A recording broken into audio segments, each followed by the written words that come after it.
ओम नमः शिवाय। हर हर महादेव। आज 6 सितंबर बुधवार, भाद्रपदा कृष्ण सप्तमी है। अगर आज का नक्षत्र देखा जाए तो कृतिका है। आज का यह उपाय आपके जीवन के लिए अति लाभकारी साबित होगा। इस कृतिका नक्षत्र का जो उपाय कर लेता है उसके घर से सारी दिक्कतें, सारी परेशानियां आसानी से समाप्त हो जाती हैं। चाहे उसके घर में कितनी बड़ी परेशानी क्यों ना चल रही हो, चाहे उसके घर में पैसे की बहुत ज्यादा प्रॉब्लम चल रही हो, पैसा बिल्कुल आ ही नहीं रहा हो, या उसके घर में किसी का तबीयत खराब हो, वह ठीक ही ना हो रहा हो, वह दवा कराते कराते थक गए हो, या अगर आपका कोई बिजनेस रुका पड़ा हो, तो भी इन सारी समस्याओं से आप छुटकारा पा सकते हैं। इस एक उपाय से, यह कृतिका नक्षत्र का सबसे आसान उपाय है, जिससे आप अपने घर में कई सारी आने वाली समस्याओं से आप छुटकारा पा सकते हैं। जैसे अगर कोई आपके घर में समस्या आने वाली है तो भी आप उन सारी समस्याओं से आप छुटकारा पा सकते हैं। बस आपको इस उपाय के लिए थोड़ी सी सावधानी बरतनी रहती है।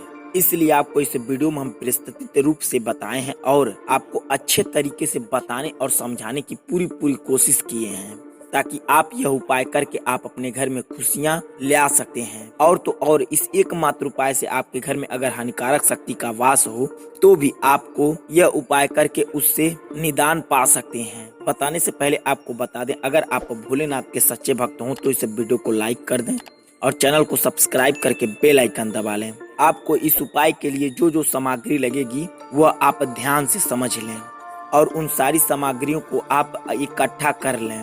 आपको इस उपाय के लिए सबसे पहले फूल ले लेना है, चाहे कोई भी फूल हो, वह पीला होना चाहिए। और आपको 3 बेलपत्री ले लेना है। इस बात का बेहद ध्यान दें, जब आप बेलपत्री लेने जाते हो तो बेल महाराज से हाथ जोड़कर विनती करके उनसे बेल मांग लें, तब उसके बाद ही बेल का पत्ती तोड़ें। एक बात और, सोमवार की सुबह में आपको बेलपत्री नहीं तोड़नी है। सोमवार से पहले किसी दिन शाम को जाकर आप बेलपत्री तोड़कर लाकर रख लें। इतना सब कुछ लेने के बाद आपको कुछ मात्रा में चावल का दाना और थोड़ा सा तिल ले लेना है। इन सारी सामग्री को साथ साथ आपको 1 लोटा जल ले लेना है। इतना सब कुछ लेकर आप चले जाएं शिव मंदिर पर। हाँ, इस बात का बेहद ध्यान रखें, जो आप लोटे का जल ले रहे हो वो आपके घर का होना चाहिए। और तो और अगर आपके घर गंगा जल हो तो उस लोटे में थोड़ा सा गंगा जल डाल लें। अब आपको यह सारा सब कुछ लेकर चले जाना है शिव मंदिर पर। हाँ, इस बात का बेहद ध्यान रखें, उसी शिव मंदिर पर जाएं जिस शिव मंदिर का प्राण प्रतिष्ठा हो चुका हो। अगर आपको नहीं पता है प्राण प्रतिष्ठा क्या होता है तो डिस्क्रिप्शन में एक लिंक दिए हैं, उस वीडियो में हम आपको बताए हैं कि प्राण प्रतिष्ठा क्या होता है। फिर भी हम आपको संक्षिप्त में बता देते हैं प्राण प्रतिष्ठा क्या होता है। प्राण प्रतिष्ठा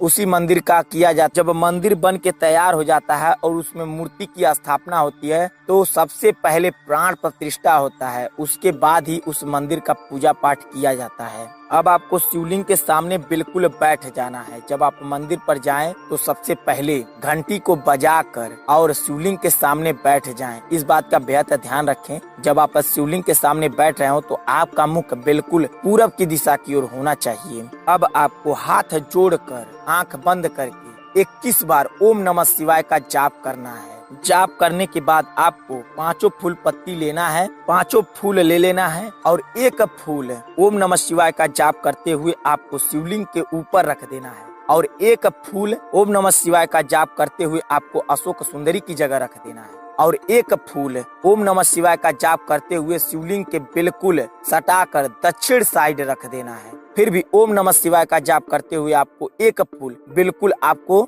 उत्तर साइड रख देना है। अब आपके पास बचेगा सिर्फ 1 फूल। उस फूल को दोनों हाथों के बीच में रखकर हाथ जोड़कर ओम नमः शिवाय का जाप करते हुए आपको अपने लोटे में डाल देना है। अब आपको 2 बेलपत्री उठाना है। 1 बेलपत्री ओम नमः शिवाय बोलकर शिवलिंग के ऊपर रख दें, 1 बेलपत्री ओम नमः शिवाय बोलकर अशोक सुंदरी की जगह रख दें। इतना सब कुछ करने के बाद आप काला तिल और थोड़ा सा चावल का दाना लेकर हाथ जोड़कर अपने हाथ दोनों हाथों के बीच में रखकर हाथ जोड़कर ओम नमः शिवाय का जाप करके आपको थोड़ा सा शिवलिंग के ऊपर रख देना है और थोड़ा सा अशोक सुंदरी की जगह रख देना है और उसी में से थोड़ा बचाकर आपको लोटे में डाल देना है। इतना सब कुछ करने के बाद आप जो कुछ भी लेकर गए हो अपने साथ, इसके अलावा जो हम आपको सामग्री बताए हैं उसके अलावा जो कुछ भी लेकर गए हो आप शिवलिंग पर चढ़ा दें। उसके बाद आप अंत में लोटे का जल शिवलिंग पर धीरे धीरे डालना है।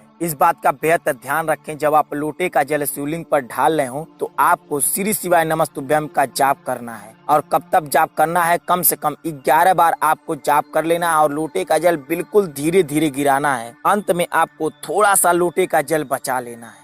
उसी लोटे के जल में आप थोड़ा सा और जल मिला लें। अब आप एक बेलपत्री और लोटे का जल लेकर चले आए नंदी के पास। नंदी के पास आने पर सबसे पहले आप बेलपत्री उनके सिर पर छुआकर उनके सामने रख देना है। अब आपको लोटे का जल धीरे धीरे उनको पूरा चढ़ा देना है। अब आपको जो नंदी का एक पैर उठा रहता है उस साइड आप चले जाएं। जाने के बाद आपको उस तरफ वाले कान में आपको ओम नमः शिवाय बोलकर आपकी जो इच्छा है, जो मनोकामना है, जो कोई भी काम अटका पड़ा हो, जो कुछ भी उनके कान में कह देना है। और कहने के बाद ओम नमः शिवाय बोलकर खत्म कर लेना है। एक बार और आपको समझा देते हैं आप अपनी मनोकामना कैसे कहेंगे। पहले आपको ओम नमः शिवाय बोलने के बाद आपकी जो इच्छा है, जो मनोकामना है, जो कोई भी काम अटका पड़ा हो वह कह देना है। अंत में आपको ओम नमः शिवाय बोलकर खत्म कर लेना है। अब आपको चले आना है अपने घर पर। ठीक उसी शाम को यानी सोमवार जिस दिन आप पूजा पाठ किए हैं उसी शाम को